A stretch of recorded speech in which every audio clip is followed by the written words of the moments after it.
Hello दोस्तों, एक बार फिर आपका स्वागत है हमारे YouTube channel Siddharth online coaching में। तो हम लोग स्टार्ट कर चुके हैं बीएससी सेकेंड ईयर का फर्स्ट पेपर डिफ्रैक्ट का second unit diffraction of light. Diffraction of light में पहले क्लास में पहले लेक्चर में हम लोग पढ़े थे कि डिफ्रैक्शन क्या होता है और इंटरफेरेंस और डिफ्रैक्शन में डिफरेंस क्या है और फ्रेस्नेल और फ्रॉनहोफर डिफ्रैक्शन। तो अब हम लोग बात करते हैं जोन प्लेट की। जोन प्लेट क्या होता है? तो जोन प्लेट की बात करें तो zone plate is specially constructed screen such that light is obstructed from every alternate half period zones. तो इसमें अल्टरनेट हाफ पीरियड जोन से लाइट पास करेगी और फिर उसके बाद हाफ पीरियड जोन से लाइट जो है वो रुक जाएगी। इसे जो है सर्किल्स रिंग से बनाया जा सकता है, जिस जैसे इस प्रकार से बनाया जा सकता है। जैसे ये इसका सेंटर हो गया, सेंटर को डार्क भी कर सकते हैं। मतलब डार्क का मतलब ये कि ये ओपेक रहेगा, अपारदर्शी रहेगा, इसमें से लाइट नहीं रहेगी। तो इधर ओपेक बना दे रहे हैं जिसमें से लाइट पास नहीं करेगी। ये इसका सेंटर हो गया, सेंटर इज ओपेक।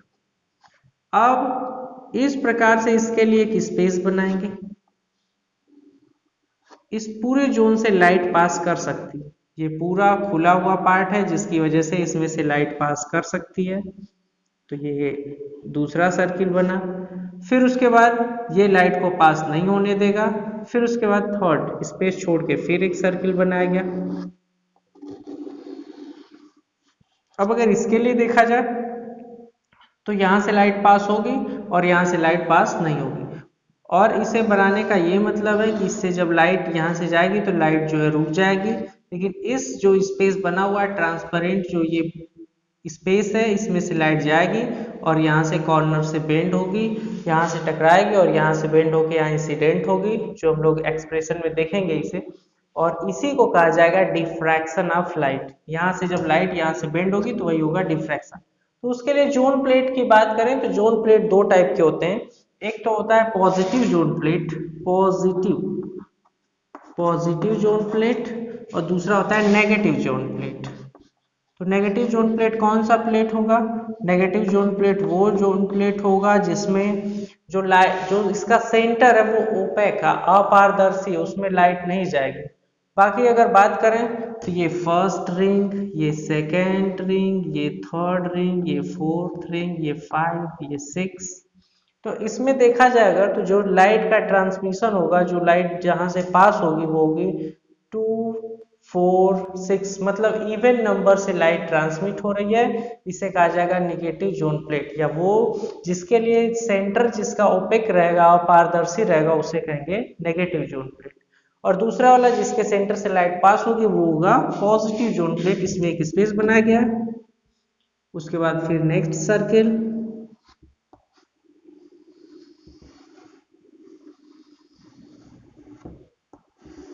फिर नेक्स्ट, फिर अब अगर इसे देखा जाए तो लाइट जो है ये फर्स्ट नंबर हो गया, ये सेकंड, ये थर्ड, ये 4, ये 5, ये 6, ये 7, ये 8। तो वो प्लेट जिसके लिए इवन जोन्स आर ट्रांसपेरेंट। तो इवन जोन्स मतलब first, third, fifth, seventh, eight, इसमें से लाइट पास हो सकती है। तो इवन जोन से अगर लाइट पास हो रही है तो इसे कहा जाएगा पॉजिटिव जोन प्लेट। और अगर इवन मतलब, और या फिर दूसरे तरीके से कहें, अगर सेंटर से इसके लाइट पास हो पा रही है तो ये पॉजिटिव जोन प्लेट, और यहाँ पे सेंटर इसका ओपेक है तो इसे कहा जाएगा नेगेटिव जोन प्लेट। इसी के आधार पे हमें इसके लिए फाइंड करना है एक्सप्रेशन। और ये सब मिला के जोन प्लेट जो है वो एक लेंस की तरह काम करेगा। और कौन से लेंस की तरह काम करेगा? कॉन्वेक्स लेंस की तरह। ये काम करेगा कॉन्वेक्स लेंस की तरह। कॉन्वेक्स मतलब उत्तल लेंस। उत्तल लेंस पढ़े आप, उत्तल लेंस इस प्रकार से बनता है और जब इस पे लाइट इंसिडेंट होती है तो ये कन्वर्स करता है लाइट को फोकस पे। यहाँ पर भी यही होगा, लाइट जब यहाँ पे आएगी तो कॉर्नर्स पे टकराएगी और यहाँ से बेंड होके फिर उसके बाद इसके लिए हमें एक्सप्रेशन फाइंड करना है और बहुत सारी चीजें इसे पढ़नी है। तो ये था जोन प्लेट। जोन प्लेट किसकी तरह काम करेगा? जोन प्लेट लेंस की तरह काम करेगा, कॉन्वेक्स लेंस की तरह काम करेगा। और जिसके सेंटर से लाइट पास होगी उसे कहा जाएगा पॉजिटिव जोन प्लेट्स। इसके अल्टरनेटिव इवेंट जोन्स लाइट को ट्रांसमिट करेंगे, पास करेंगे, और इसके अल्टरनेटिव जो इवेंट जोन है वो ट्रांसपेरेंट रहेंगे। और इसमें जो इसका सेंट्रल जोन है, सेंटर है, वही ओपेक है, अपारदर्शी है, वहां से लाइट नहीं होगी, इसके इवेंट जोन से लाइट पास होगी। तो जोन प्लेट को हम कागज से काट के बनाए, जो आपको दिखा दे रहे हैं। जोन प्लेट जैसे इस प्रकार से बना हुआ है।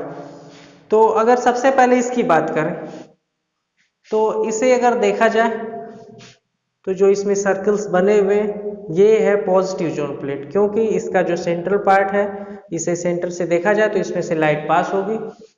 इसे हम लोग, ये जो कागज से जुड़ा हुआ है, इसे हम लोग मान लेते हैं कि ये नहीं है।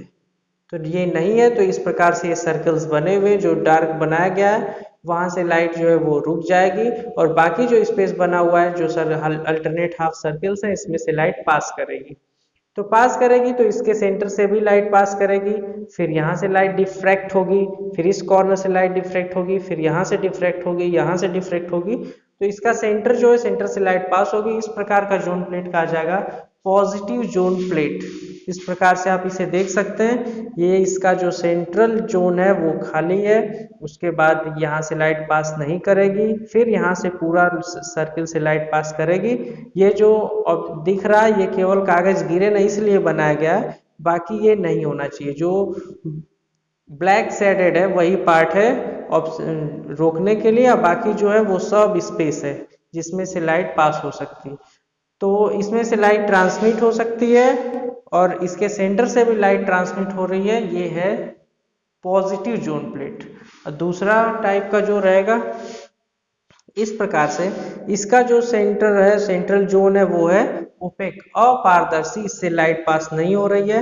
मतलब अगर देखा जाए तो ये 1, ये 2, ये 3, तो इसके ऑड नंबर्स जो है लाइट को रोक रहे हैं, मतलब इवन नंबर से ही लाइट पास हो पा रही है। और इसके सेंटर जो है ओपेक है, इसमें से भी लाइट नहीं पास हो पा रही है। ये है नेगेटिव जोन प्लेट। तो पॉजिटिव जोन प्लेट के सेंटर से लाइट पास होगी और नेगेटिव जोन प्लेट के सेंटर से लाइट पास नहीं होगी।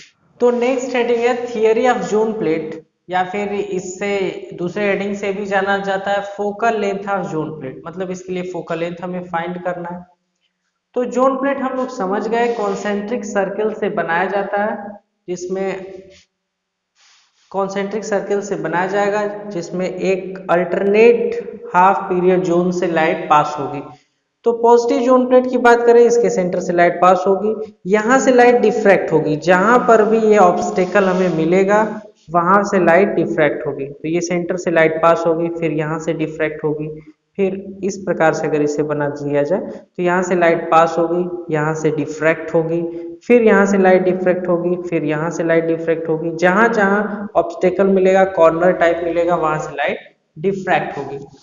तो एक्स वाई ये इस प्रकार से इसे रख दिया गया जोन प्लेट से, और उसके बाद यहाँ इस साइड में, इस जोन प्लेट के लेफ्ट साइड में रख दिया गया कोई लाइट सोर्स, और राइट साइड में हम लोग बना दिए कोई पोजीशन पी है जहाँ पे हो रहा है डिफ्रैक्शन के लिए हमें मिल रहा है कोई पॉइंट पी है जहाँ पे डिफ्रैक्शन हो रहा है। तो सब लाइट जो है जाके वहां पर मिल रहा है, डिफ्रैक्शन शो कर रहा है। तो अब इस प्रकार से हम लोग बना लिए, और यहाँ पे ये सबके लिए M1 हो गया, फिर M2 हो गया, ये डिफ्रैक्शन पॉइंट्स हैं जहां से डिफ्रैक्शन हो रहा है। तो P इमेज बन रहा है, S यहाँ पर भी सोर्स है। तो लाइट जो है सबसे पहले फर्स्ट पीरियड जोन से, जब यहाँ से अगर इस प्रकार से बनाए तो लाइट सबसे पहले सेंटर से पास कर गई, तो इसे लाइट को दिखा दिया गया, ये एस ओ होते हुए पी तक पहुंच गई। तो ये हो गया एस पी की वैल्यू। इसे लिखा जा सकता है S P is equal to लिखा जा सकता है क्या, ए प्लस बी।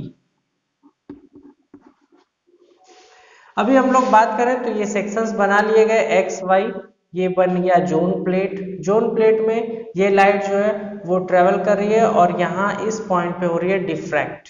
तो इसे अगर M1 से रिप्रेजेंट किया गया तो ओ M1 हो गया डिफ्रैक्शन पॉइंट, और मान लिया गया इसके लिए जो डिस्टेंस है वो है R1, कहाँ से, O से। तो एस एम, अब जो फर्स्ट डिफ्रैक्शन ये हो रहा है, ये तो लाइट स्ट्रेट चली गई, जब डिफ्रैक्शन होगा तो ये हो गया एस M1 और फिर M1 से लाइट पी पोजीशन यहाँ पे पहुंच रही है। अब उसके लिए फिर उसके बाद फिर जब नेक्स्ट ये सोर्स लाइट जा रहा है सेकेंड डिफ्रैक्शन के लिए, तो ये मान लिया गया दूसरा डिफ्रैक्शन पॉइंट है M2 और यहाँ से इसके लिए डिस्टेंस है R2। क्या डिस्टेंस है? R2। तो OM1 फर्स्ट डिफ्रैक्शन पॉइंट हो गया जिसके लिए डिस्टेंस है R1। OM2 second diffraction point हो गया जिसके लिए डिस्टेंस है R2।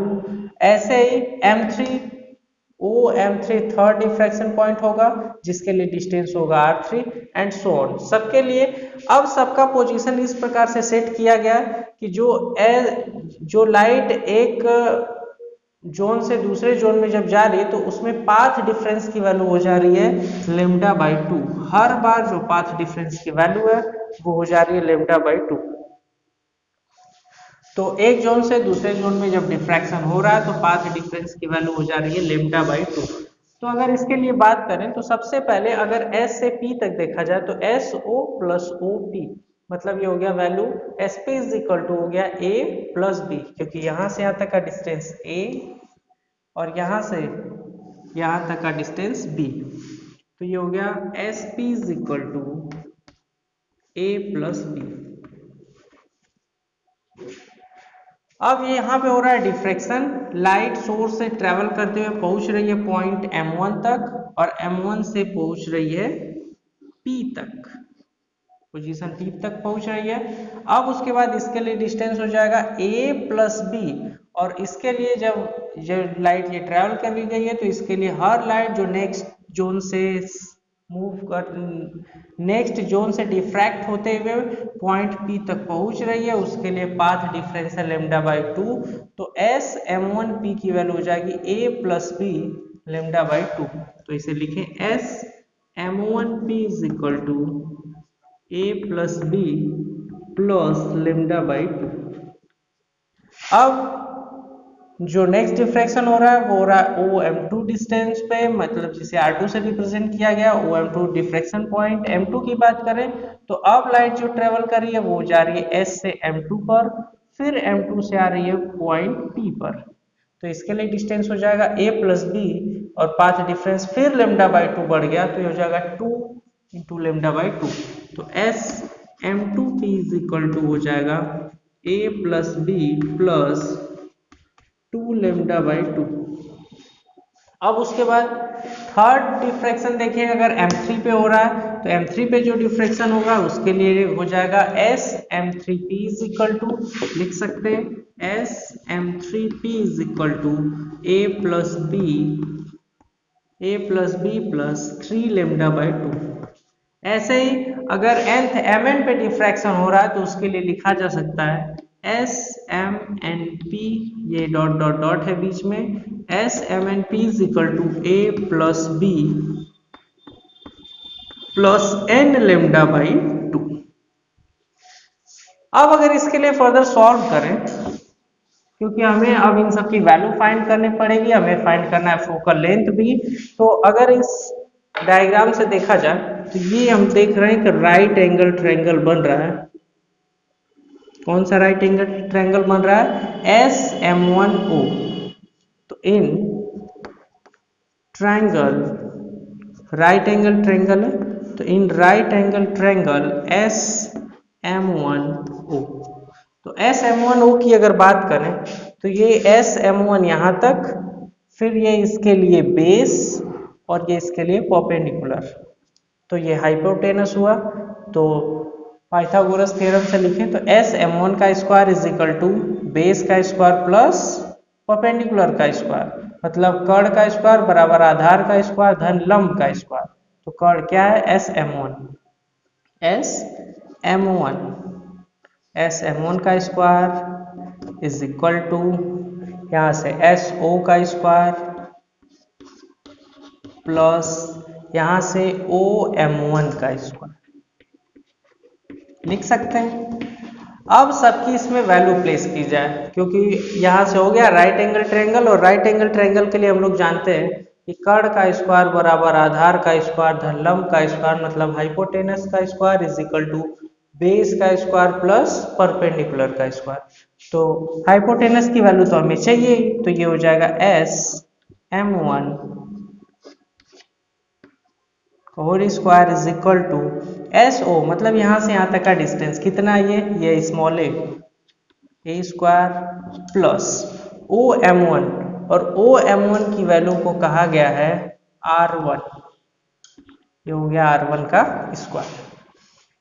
अब अगर इसे सॉल्व करना है तो इस यहाँ से चाहे तो हम ए स्क्वायर कॉमन ले सकते हैं, यहाँ से हो गया ए स्क्वायर कॉमन, बचा क्या ये, यहाँ से ये बचा 1 plus R one square upon ए स्क्वायर, इधर किसकी वैल्यू है एस एम वन का होल स्क्वायर। अगर एस एम वन की वैल्यू चाहिए तो सबका ले ले अंडर रूट लेते हैं, तो ये हो जाएगा S M one is equal to A square का अंडर रूट ए, और इसे अंडर रूट में लिखने से अच्छा इसका होल पावर लिख दें 1 plus R one square by A square to the power 1/2 under root या 1/2। अब इसे सॉल्व किया जा सकता है बाइनोमियल थ्योरम से।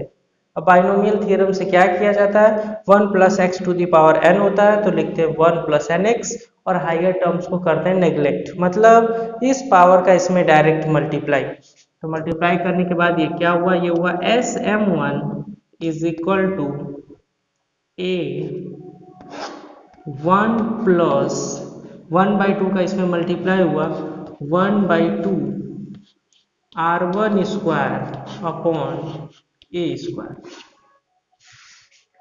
अगर ए का अंदर मल्टीप्लाई कर दें, ब्रैकेट ओपन कर दें, तो ब्रैकेट ओपन करने पे क्या हमें मिलेगा, ब्रैकेट ओपन करने पे एस एम वन की वैल्यू मिल सकती है, S M one is equal to S M one is equal to S M one is equal to क्या हो गया, ए का ब्रैकेट में मल्टीप्लाई हुआ a plus 1/2 R one square upon A square है, तो एक ए से एक कैंसिल हो गया, बचा 1/2 R one square upon a plus 1/2 R one square upon a. ये हो गया वैल्यू किसके लिए, ये हो गई वैल्यू एस एम वन के लिए। जब ये लाइट ट्रेवल कर रही है सोर्स से, ये सोर्स है, सोर्स से लाइट ट्रेवल कर रही है डिफ्रैक्टिंग पॉइंट m1 तक, अब m1 से लाइट फिर यहाँ P तक आ रही है, तो ये भी ठीक राइट एंगल ट्रायंगल है, तो इसे भी सिमिलरली सॉल्व करें तो केवल a की जगह लिखा जाएगा b, बाकी परपेंडिकुलर की भी वैल्यू वही है तो वही रहेगी। तो हमें मिल गई S1 की एस एम वन की वैल्यू, यहाँ से यहाँ तक जो डिफ्रैक्शन हो रहा था इसकी value a plus 1/2 R one square upon 2 है। इसे और परिष्कृत रूप में चाहे तो लिख सकते हैं a plus R one square upon 2। ऐसे ही सिमिलरली एस एम वन की वैल्यू मिली, सेम राइट एंगल ट्रायंगल मिल रहा है M1PO, तो लिखेंगे सिमिलरली इन ट्रायंगल M1PO, ये भी राइट एंगल ट्रायंगल है, लिखेंगे सिमिलरली in triangle PM1O, जो कि राइट एंगल ट्रायंगल है PM1O। इसी प्रोसेस से पूरा सॉल्व करने पे हमें वैल्यू मिलेगी, यहाँ मिली थी वैल्यू एस एम वन की, यहाँ वैल्यू मिलेगी M1P की, ये हो जाएगा M1P इज इक्वल टू ए की जगह यहाँ जो बेस था वो a था, यहाँ बेस b है, तो जहां जहां a था वहां आएगा b, r1 की जगह r1 ही रखना है, तो ये हो गया a की जगह ये हो गया b plus r1 square upon 2b। तो इस एस एम वन को मान लिया जाए इक्वेशन नंबर 1, तो इसे लिखा जा सकता है इक्वेशन नंबर 2। इक्वेशन नंबर 2, अगर इस पूरे पाथ को हमें फाइंड करना हो, इसे अगर इस पूरे path S M one P पूरे पाथ को फाइंड करना हो तो हमें जोड़ना होगा S M one plus M one P, वही तो मिला के होगा एस एम वन पी, तो S M one P is equal to S M one plus M1P, तो यही लिख रहे हैं इक्वेशन नंबर 1 और 2 को जोड़ेंगे तो SM1 और M1P दोनों को जोड़ दिया जाएगा, ये टोटल डिस्टेंस मिल जाएगा, यहीं पे जोड़ रहे हैं। तो अगर इसे जोड़ा जाए तो लिखें adding equation first and second, adding equation first and second. तो इक्वेशन नंबर फर्स्ट था SM1, इसकी वैल्यू क्या थी, इसकी वैल्यू थी a plus R1 square upon 2a, और इसी वैल्यू में इसे जोड़ना है तो ये हो जाएगा प्लस M1P। M1P की वैल्यू थी, M1P है b plus R1 square upon 2b। अब अगर इसे मिला के देखा जाए तो SM1, तो इन इक्वेशन नंबर फर्स्ट और सेकंड को जोड़ दिए तो देखिए SM1 प्लस M1P, तो SM1 प्लस M1P इसे मिला के क्या कहा जा सकता है, SM1P। तो लिख दिए SM1P इज इक्वल टू, ये a प्लस बी एक साथ लिख ले अगर तो a प्लस बी, यहाँ से plus R1 square upon 2a plus R1 square upon 2b। SM1B की वैल्यू हमें पता है, कहाँ से, इक्वेशन नंबर, यहाँ से। कोई इक्वेशन तो इसे नहीं दिया गया था, बाकी हम लोग जान रहे हैं कि जो अल्टरनेट जोन प्लेट्स था उनमें पाथ डिफरेंस की वैल्यू थी, हर नेक्स्ट प्रीवियस से नेक्स्ट जोन प्लेट में जो पाथ डिफरेंस की वैल्यू थी वो थी λ/2। तो SM1P इस वाले में जो पाथ डिफरेंस की वैल्यू थी वो थी λ/2, इस वाले के लिए 2 λ/2, नेक्स्ट वाले के लिए 3 λ/2। तो इस हिसाब से SM1P की जो वैल्यू हमें मिली है वो मिली है a प्लस बी प्लस λ/2। ये वैल्यू यहाँ प्लेस कर दें तो प्लेस कर दिए, ये हो गया a plus b plus λ/2 is equal to a plus b plus, यहाँ से देखा जाए तो R1 स्क्वायर अपॉन 2 कॉमन मिल रहा है दोनों में, इसे लिख लिए तो हो गया R1 स्क्वायर अपॉन 2, यहाँ से बचा 1/a प्लस यहाँ से R1 स्क्वायर बाई 2 कॉमन हुआ, बचा 1/b।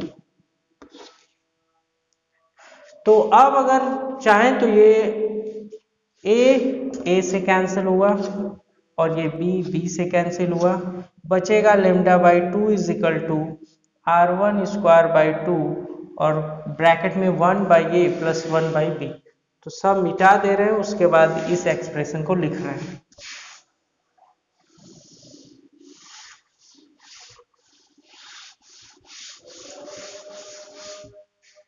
तो यहां से क्या बचा, λ/2 is equal two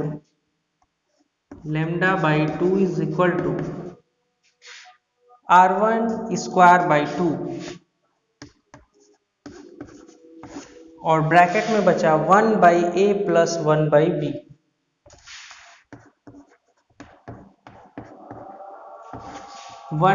plus 1/b, 2 से 2b ये कैंसिल हुआ, ये हुआ λ is equal to R1 square 1/a plus 1/b। तो ये फर्स्ट डिफ्रैक्शन के लिए था, सेकंड डिफ्रैक्शन के लिए इसमें हो जाएगा 2 λ, थर्ड डिफ्रैक्शन के लिए 3 λ, फोर्थ के लिए 4 λ, ऐसे ही nth डिफ्रैक्शन के लिए हो जाएगा n λ। तो लिखें इसे for nth diffraction, for nth diffraction ये हो जाएगा n लैम्डा, ये एक्सप्रेशन हुआ n lambda is equal to R1 square 1/a plus 1/b। R1 square को अपॉन में इसके लिख सकते हैं, लिखा जा सकता है n lambda by R1 square is equal to 1/a plus 1/b। तो अगर इस जोन प्लेट में फिर से देखा जाए तो ये अगर जोन प्लेट है, ये एक लेंस की तरह वर्क कर रहा है, तो लेंस की तरह अगर ये वर्क कर रहा है तो लेंस के लिए ये माना जाता है पॉइंट ओरिजिन, और ओरिजिन के लेफ्ट साइड की चीजों को लिखा जाएगा नेगेटिव और इधर पॉजिटिव, ऊपर भी पॉजिटिव नीचे नेगेटिव। ये इंटर 12 में आप पढ़े हैं, साइन कन्वेक्शन, तो साइन कन्वेक्शन अगर लें तो ए की वैल्यू रखनी पड़ेगी negative, using taking sign convention.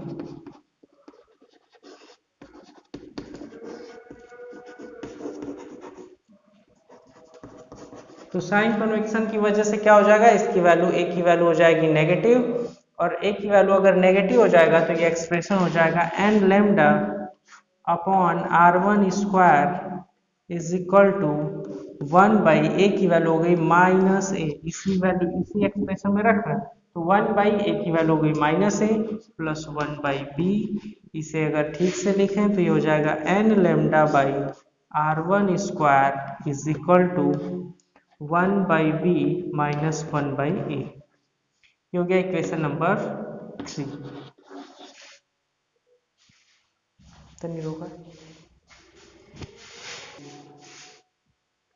तो हमारे पास एक्सप्रेशन मिल गया n lambda by R1 square is equal to 1 by B minus 1 by a. तो अब हम लोग कॉन्वेक्स लेंस को जानते हैं, 12 में पढ़े कॉन्वेक्स लेंस के लिए फॉर्मूला भी जानते हैं। कॉन्वेक्स लेंस इस प्रकार से है, मान लिया गया कोई ऑब्जेक्ट इधर रखा गया, ऑब्जेक्ट के लिए डिस्टेंस लेते हैं u और इमेज के लिए डिस्टेंस लेते हैं v। इसके लिए फॉर्मूला होता है 1 by v minus 1 by u is equal to 1 by f, जहाँ f फोकल लेंथ है, फोकस दूरी। तो अगर v की बात करें तो v होता है इमेज के लिए डिस्टेंस लेंस से, तो इमेज के लिए डिस्टेंस यहाँ पे b है, तो ये हो जाएगा 1 by b minus 1 by u मतलब ऑब्जेक्ट के लिए डिस्टेंस, तो ऑब्जेक्ट के लिए डिस्टेंस यहाँ a है, मतलब वही सोर्स है, a हो गया, is equal to 1 by f। अगर इन दोनों एक्सप्रेशन को देखें, इसे और इक्वेशन नंबर 3 को, तो 1 बाई बी माइनस 1 बाई ए की वैल्यू लिखी जा सकती है 1 बाई एफ। और अगर ये nth प्लेट के लिए है तो nth प्लेट के लिए जो फोकल लेंथ होगा वो हो जाएगा एफ एन, तो इसे लिखा जा सकता है 1 by B minus 1 by A is equal to, ये लिखा जा सकता है nth वाले के लिए एफ एन। तो अगर 1 बाई बी माइनस 1 बाई ए की वैल्यू एफ एन रखें तो ये एक्सप्रेशन मिल जाएगा हमें। नया एक्सप्रेशन क्या मिलेगा, N lambda by R1 square is equal to, और इसकी जगह 1 बाई बी माइनस 1 बाई ए की जगह रख दिया गया 1 by F N.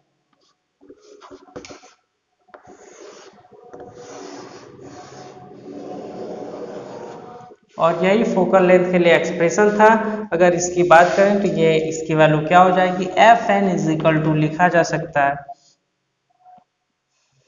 R1 square upon N lambda, ये फाइनल एक्सप्रेशन। तो इस प्रकार हमें मिल गया focal length of zone plate. Focal length of zone plate है क्या, R1 square upon N lambda. तो इस प्रकार ये लेक्चर कंप्लीट हुआ, zone plate, theory of zone plate और focal length of zone plate. इसे बढ़िया से तैयार कीजिए, नोट्स बनाइए, और पूरा वीडियो देखने के लिए आपका आभार। मिलते हैं अगले वीडियो।